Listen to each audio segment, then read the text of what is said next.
So you want a BMW M3, but you don't need all the space and all of the practicality that it has. Your next best choice is a BMW Z3 M Roadster, or a coupe if you so desire. And of course you could have gotten the Z3 with a 1.9 liter 4-cylinder, 2.2, 2.5, all kinds of different 4 cylinders. But why would you? When you could basically have an M3, but it's hundreds of pounds lighter. And when I say you could have an M3 but lighter, it's literally that. You had the same exact engine, transmission, brakes, and I believe that was about it, from the E36 in the Z3 M Roadster and coupe. And it definitely made it kind of a factory pocket rocket of sorts. Even though it wasn't exactly a tiny car, but it was fairly small at under 3,000 pounds. And along with the M3 parts, you did get a cooler body kit compared to the normal Z3. They made it look more aggressive and more sporty.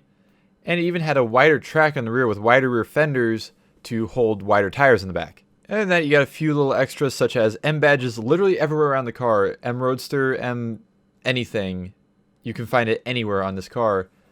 And you got a few little gauges in front of the shifter. I've never really cared too much for the styling of the Z3 myself. I always thought it kind of looked outdated compared to other BMW models like the E36 and whatnot. But the M package definitely helps out a lot with the bumpers and the little spoiler, especially that this one has, which so the trunk doesn't just kind of end, it has a little bit of style to it. The interior is very nice, all leather, all well built too, and the other modifications of this one are pretty tasteful as well. Now when I drove the E36 M3 a while ago, I thought it was pretty peppy. It wasn't exactly fast, but it definitely had enough power to get out of its own way. This car being quite a bit lighter and also, I believe, having wider tires and whatnot, it feels fast. Like, for having only 240 horsepower or so, it definitely feels a lot faster than the M3.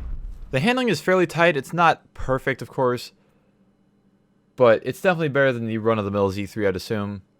And it goes around the corners just fine. And of course, having a BMW inline 6, it sounds fantastic as well.